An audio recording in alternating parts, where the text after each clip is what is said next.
नमस्कार, मैं हूं मनोहर मनोज, पुनः कार्यक्रम सत्य असत्य और अर्धसत्य में।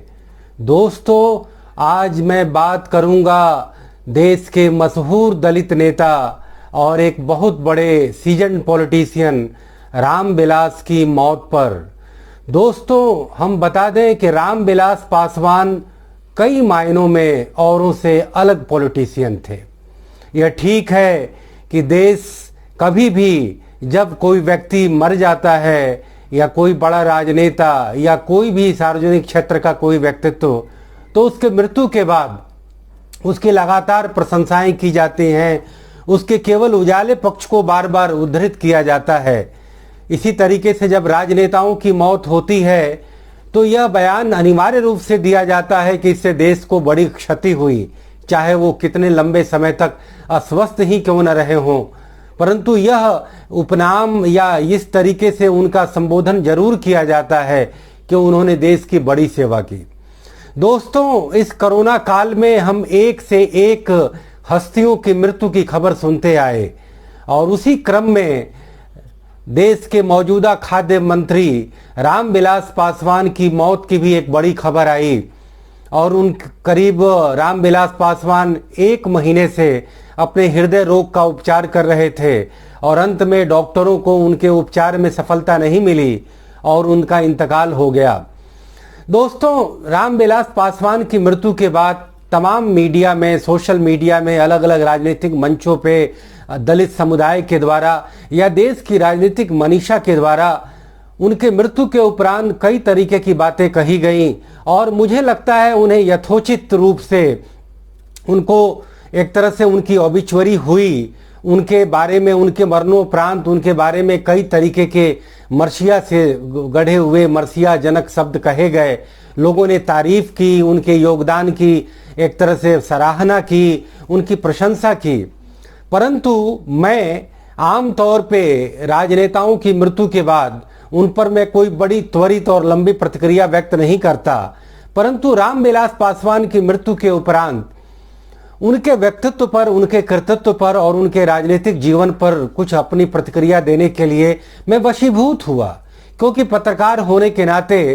रामविलास पासवान को मुझे काफी देखने का, परखने का और उनके मंत्रालय से जनित प्रेस कॉन्फ्रेंस और खबरों का कवरेज करने का मुझे मौका मिला। बता दें कि जब वो 1996 में रेल मंत्री थे तो थोड़ा बहुत, लेकिन उसके बाद जब वो 1999 में जब वो दूर संचार मंत्री बने तो काफ़ी हद तक, और फिर उसके बाद जब वो यूपीए के कार्यकाल में जब वो इस्पात मंत्री बने, केमिकल और फर्टिलाइजर मंत्री बने और पुनः एनडीए 2 के नरेंद्र मोदी के काल में वो फूड एंड सप्लाई मिनिस्टर बने, तो उनके कई प्रेस कॉन्फ्रेंसेस को मुझे कवरेज करने का मौका मिला। तो मैं ये बता दूं कि बिहार में 3 बड़े नेता, समकालीन दौर के एक बड़े नेता थे। उसमें लालू प्रसाद यादव, नीतीश कुमार और रामविलास पासवान। बिहार के ये तीनों पॉलिटिशियन जो कहीं न कहीं दलित और पिछड़े वर्ग से ताल्लुक रखते थे, बिहार के राजनीतिक धरातल पर और बिहार के राजनीतिक पटल पर इन तीनों नेताओं का कोई मुकाबला नहीं था। ये तीनों उच्च कोटि के नेता माने गए और तीनों का राजनीतिक जो आधार था वो बाद के समय में, शुरुआत में तो ये तीनों कहीं न कहीं जनता परिवार की कोख से ही उपजे, परंतु बाद में अपनी अपनी सुविधा के अनुसार इन्होंने अलग अलग राजनीतिक दलों का वर्ण किया और करीब करीब तीनों ने अपने राजनीतिक दल स्थापित किए और उसी के तहत रामविलास पासवान ने भी अपनी लोक जनशक्ति पार्टी स्थापित की। लेकिन बिहार के इन तीनों नेताओं को कंपैरेटिव टर्म पे देखा जाए और भारत के राजनीतिक पटल पर अगर पिछले 3 दशक की राजनीति को गौर से देखा जाए तो सबसे पहले मैं ये कहना चाहूंगा कि एक पत्रकार होने के नाते पत्रकारों को जो सम्मान रामविलास पासवान ने दिया वह तो बिहार के इन दोनों नेताओं ने तो दिया ही नहीं। ये दोनों नेता कहीं न कहीं अपने तरीके से ये न केन परकारेण मीडिया से कहीं न कहीं उन्हें वितृष्णा थी, मीडिया से कहीं न कहीं वो एक तरह से बिदकते थे, मीडिया से उन्हें बहुत प्यार नहीं था, मीडिया से उनका रिलेशन भी था तो वो लव और हेट का था, या मीडिया से उनका रिलेशन भी है तो कहीं न कहीं अपने ज़रूरत के मुताबिक है। मोटे तौर पे जो पत्रकारों के प्रति सम्मान, ललक, लगाव और एक तरह से प्यार की भावना जो रामविलास पासवान में थी वो बिहार के इन दोनों चोटी के नेताओं में तो नहीं ही थी। साथ साथ मैं ये बात दावे से कहना चाहूँगा कि भारत के राजनीतिक पटल के पिछले 3 दशक के इतिहास में कोई ऐसा बड़ा राजनेता नहीं हुआ जो रामविलास पासवान की तरह पत्रकारों को सम्मान देता हो। न केवल पत्रकारों से कवरेज करने के लिए उनकी ललक पत्रकारों के प्रति ज्यादा थी, बल्कि पत्रकारों के प्रति दिल से रामविलास पासवान वास्ता रखते थे, प्रेम करते थे और उनके प्रति लगाव प्रदर्शित करते थे। दूसरी बात, रामविलास पासवान के व्यक्तित्व के बारे में मैं बता दूं कि राजनेताओं से जनता का वैसे ही बराबर काम लगा होता है। वह काम अवसरवाद को लेकर के भी होता है। जब कोई नेता बड़ा पद पा जाता है, मंत्री का पद पा जाता है, तो उसके यहाँ वैसे लोगों की भी भीड़ लगी होती है जो उस नेता से कभी विगत में मिलते ना रहे हों, या उनसे कोई उनका जान पहचान ना हो, या वो उनके क्षेत्र के ना हो। लेकिन रामविलास पासवान एक ऐसी शख्सियत थे जिनको मैंने तीनों चारों मंत्री के बतौर देखा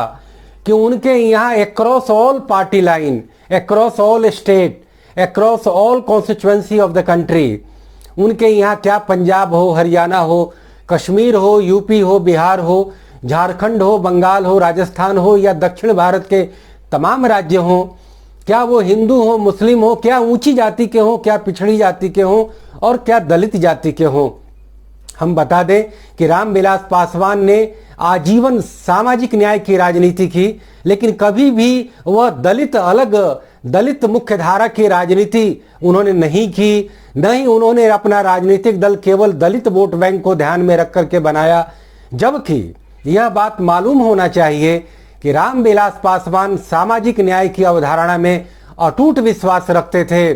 सामाजिक न्याय को लेकर के उनके पास काफी सारे लिटरेचर हुआ करते थे। सामाजिक न्याय शब्द पर या सामाजिक न्याय के टॉपिक पर वो बराबर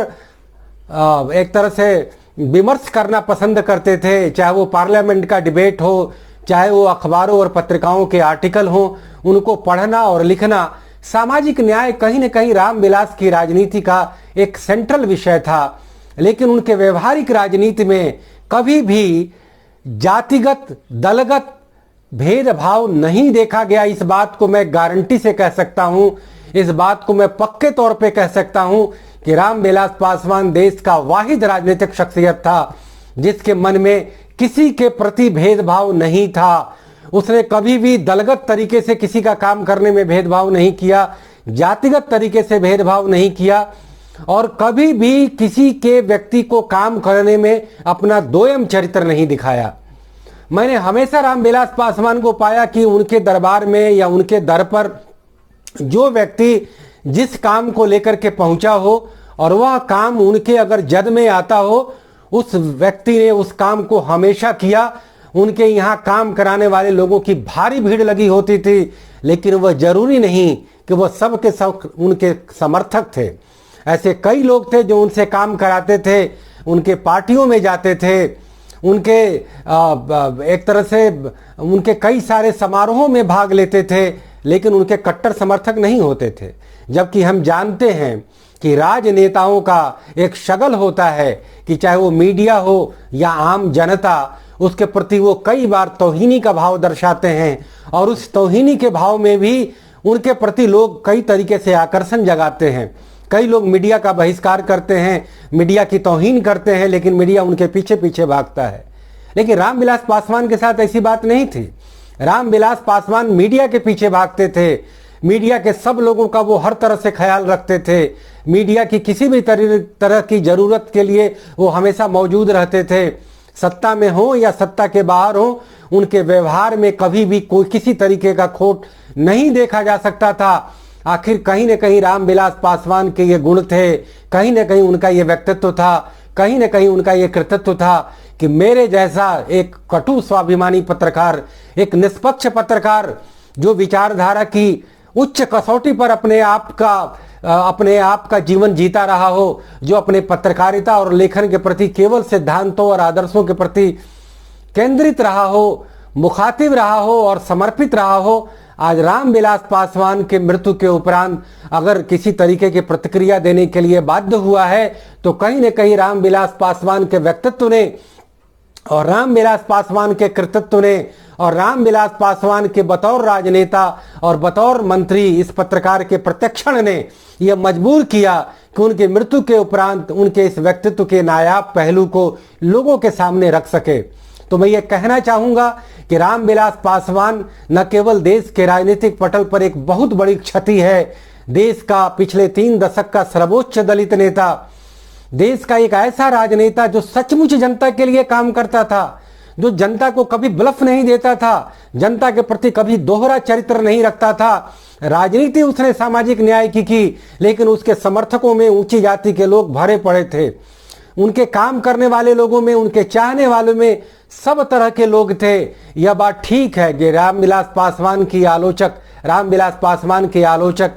उनके राजनीतिक मौसम विज्ञानी का चर्चा किए बिना नहीं रहते। यह ठीक है कि रामविलास पासवान उस तरीके के कोई उच्च कोटि के सिद्धांतवादी राजनेता नहीं हुए कि किसी दल ने उन्हें अपना सर्वोच्च नेता माना हो। कहीं न कहीं उन्हें अपना दल बनाने के लिए विवश होना पड़ा, कहीं न कहीं किसी बड़े दल में किसी बड़े नेतृत्व के मातहत उन्हें काम करना पड़ा, और कहीं न कहीं उन्हें अपने दल को राजनीतिक मिजाज और राजनीतिक मौसम के हिसाब से अलग अलग दलीय गठबंधन के साथ जो है मिलने को लेकर के या साथ छोड़ने को लेकर के विवश करना पड़ा। लेकिन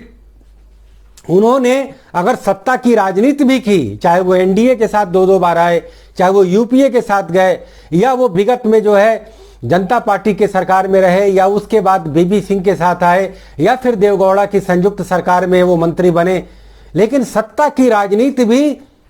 रामविलास पासवान की वह जनता की राजनीति होती थी। रामविलास पासवान की एक खासियत और थी कि रामविलास पासवान एक पाखंडी शख्सियत नहीं थे, वो एक पाखंडी राजनेता नहीं थे। वो खुलकर कहते थे कि मेरा नाम रामविलास है तो मैं जो है ढोंग का जीवन नहीं जीता, मैं सुख सुविधा और सुंदरता का जीवन जीता हूँ। मैं अपने ड्राइंग रूम को सजा के रखता हूँ, मैं कपड़ा पहनने से लेकर के और रहन सहन से लेकर के मैं कोई ढोंग नहीं रचता। और ये बड़ा अच्छा लगा कि रामविलास पासवान ने डंके की चोट पर स्वीकार किया कि उन्हें पसंद है उन्हें एक अच्छे से जीवन जीना, और इसमें कोई गलत बात नहीं है। जनता के प्रति अपने दायित्व को ईमानदारी से निर्वाह करना ही उनका सबसे बड़ा योगदान था। उनका सबसे बड़ा एक तरह से यह एक साफगोई वाला चरित्र था कि उन्होंने पाखंड को कभी वर्णन नहीं किया, और उन्होंने अगर वैभव की, ऐश्वर्य की राजनीति भी की तो जनता के प्रति अपना कर्तव्य निभाने में कोई कोताही नहीं बरती। रामविलास पासवान एक बेहद श्रमवीर नेता थे, बेहद मेहनती राजनेता थे। इवन मरने के पहले भी उन्होंने अपने मंत्रालय की तरफ से पूरे देश को सस्ता अनाज देने की योजना बनाने को लेकर अपने को लगातार मसरूफ रखा, और इस मसरूफियत में वो अपना रेगुलर चेकअप, जो उनके डॉक्टर ने उन्हें नुस्खा दिया था कि आपको हर महीने चेकअप कराना होगा, तो कहीं न कहीं इस दौरान वो अपने चेकअप के साथ कोताही कर बैठे और उनका स्वास्थ्य ज़्यादा खराब हो गया, और वो हृदय की बीमारी से एक तरह से इस कदर जूझ पड़े कि उनका किडनी भी एक तरह से डैमेज हो गया, और अंततः इस शख्सियत की जो है एक तरह से 74 साल की उम्र में महाप्रयाण हो गया। हम ये चाहेंगे कि भारत की राजनीति में रामविलास पासवान जैसा शख्सियत फिर से पैदा हो, और कहीं न कहीं सामाजिक न्याय के उस पहरुए को मजबूती से थामे, और इस स्वर्णवादी भारतीय राजनीतिक व्यवस्था में एक ऐसा एक तरह से संतुलन लाने का काम करे कि जिससे कि सामाजिक न्याय के पात्रता रखने वाले देश के तमाम सामाजिक जातियां, वर्ग और समूह, उनके हितों का जो है एक तरह से कोई ना कोई रखवाला हो। और यह कहकर के मैं अंत में यह कहना चाहूंगा कि रामविलास पासवान का पिछले 5 दशकों का सक्रिय राजनीति तमाम गुणों से लैस रहा है। वो कई तरीके से लोगों को प्रभावित करते रहे हैं, प्रेरित करते रहे हैं, और उनके योगदान का जब भी एक तरह से इतिहास लिखा जाएगा तो उनके अनेकानेक योगदान को भारत की राजनीति में दिलचस्पी रखने वाले लोग याद रखेंगे। और इसी बात के साथ मैं रामविलास पासवान को एक अपनी विनम्र श्रद्धांजलि अर्पित करता हूं, और उसके साथ ये मैं कार्यक्रम भी समाप्त करता हूं। फिर आपसे किसी और मुद्दे पर फिर बातचीत होगी। तब तक के लिए नमस्कार, जय हिंद, सब बखैर, गुड बाय।